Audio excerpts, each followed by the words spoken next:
YouTube! So it's the end of the month, which means that today's video is a book of the month video, and this month I have been reading Yes Please by Amy Poehler. If you're new here, hello, my name is Tori Cyclic. I make new videos every Sunday for Cyclic Sunday with other videos throughout the week. If you like what you see, like this video down below and subscribe while you're down there as well. You can also follow me on Twitter and Instagram in the description at tss6295.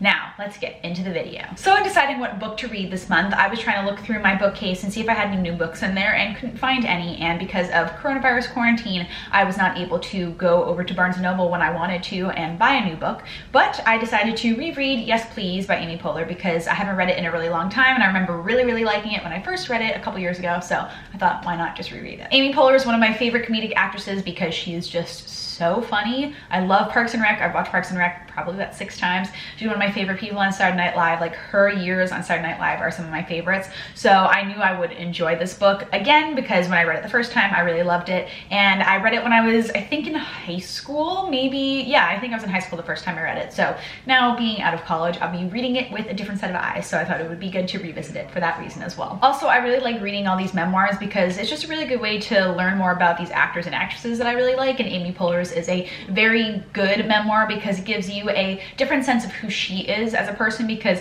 on TV you get a lot of her very bubbly side of her personality. But in Yes Please, Amy Poehler is very real and honest and raw about a lot of things going on in her life, in the past, in the present of when she was writing this book. And right from the preface, you get that immediately. You get that this book is going to be very honest and real, and it's going to be a different version of Amy Poehler than what you know from her on TV. In the beginning of the book, Amy talks a lot about the struggles of writing this book while also working professionally, because when she was writing this book, she was working on Parks and Rec, she had her child, I think she was going through her divorce with Will Arnett at the same time, so there's a lot of things going on in her life, and she writes specifically in the book that it was hard to write the book. So you get to learn a lot about like what her work-life balance is and how she deals with that with her kids and with her work and with writing a book and how to like be a person outside of that. I wanted to read you something at the beginning of the book on page XVII, which is part of the preface to the book, something I thought was a really interesting thing that she wrote here. Sometimes this book stays in the present, other times I try to cut myself in half and count the rings.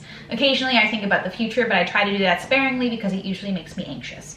Yes Please is an attempt to present an open scrapbook that includes a sense of what I am thinking and feeling right now. But mostly, let's call this book what it really is: an obvious money grab to support my notorious online shopping addiction. That's such a cool metaphor that Amy Poehler writes, that if you cut yourself open and look at the rings, it's like cutting open a tree and looking at the rings and seeing the history of it. And having that as a metaphor for yourself, I think is so cool. But then also you get her sense of humor right there about like being very brutally honest about things, being like, yeah, this book is a way to make some money as well, but also like explore who I am and go back into my past. Amy has very interesting text and photo styles throughout the whole book. It keeps it very fun and bright and interesting. Specifically like this one, it's a bright yellow page in the middle of the book before going on to a new part of the book, as well as some photos in there that are like fun photo shoot photos, as well as photos from her past. And it reminds me a lot of RuPaul's book in that way because he used a lot of photos to talk about the next section of a book and how it was changing. So like with Amy's here, you have this photo of her that is not what you would expect, but also a little bit what you would expect from her, because it's not a glamorous photo, but it shows her comedic side as well. And then you get some photos from her past as well, which is a really cool way to look at her as a person. I wanted to read another section on page 21 that I thought was really interesting about Amy's approach to acting and improv. Improvisation and sketch comedy helped me find my currency. My plain face was a perfect canvas to be other people. There's nothing I like more than picking out a wardrobe for a character. Improvisation and sketch comedy let me choose who I wanted to be. I didn't audition to play the sexy girl, I just played her. I got to cast myself. I cast myself as sexy girls, old men, rock stars, millionaire perverts, and rodeo clowns. I played werewolves and Italian prostitutes and bitchy cheerleaders. I was never to this or not enough that. Every week on SNL, I had the opportunity to write whatever I wanted, and then I was allowed to read it, and people had to listen. And once in a blue moon, it got on TV. And maybe 5 times, it was something really good. Writing gave me an incredible amount of power, and my currency became what I wrote and said and did. I really love reading Amy's stories about SNL because I love SNL so much, but also hearing about her experience on it as well and becoming who she was on SNL, especially when she was pregnant too. She talks a lot about her pregnancy, that story itself, as well as how she was working full-time while she was fully pregnant, because there was a big year of politics in 2008 when she was pregnant with her first child, and literally the week before she had her baby, she was fully on SNL with Sarah Palin doing a full sketch, and she was supposed to be on SNL that night that she had her baby, but had to call out because it was a Saturday. So I think it's so interesting reading all these stories about her still working fully and being fully committed to her job and her passion of being an actor and an improv actor and a comedy actor while still being fully pregnant and dealing with that kind of lifestyle. I think it's so interesting to read how much she pushes for things that she wants and how hard she works for all of that. Amy also talks a lot about the improv scene in Chicago, where she started off with her improv career, and also how she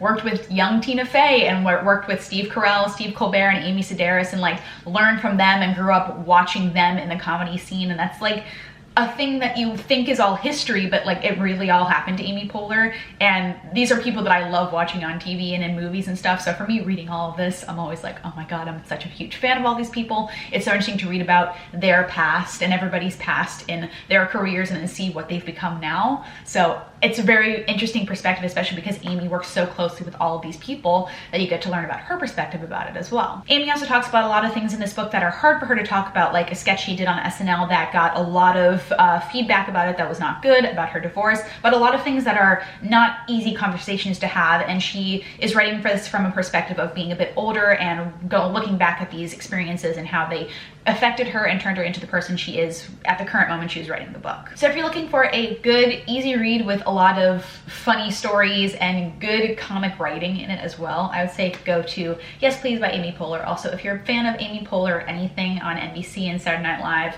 read this as well, because you get a lot of good stories about all of those things also. So that's all I have for you guys today. If you have read Yes Please by Amy Poehler, let me know what you thought about it in the comments down below. And if you have any other suggestions for other books for me to read, let me know about that in the comments down below as well. And if there's anything else you'd like to see on my channel, let me know about that in the comments down below. Thank you guys so much for watching, DFTBA, and I'll see you guys next time. Bye!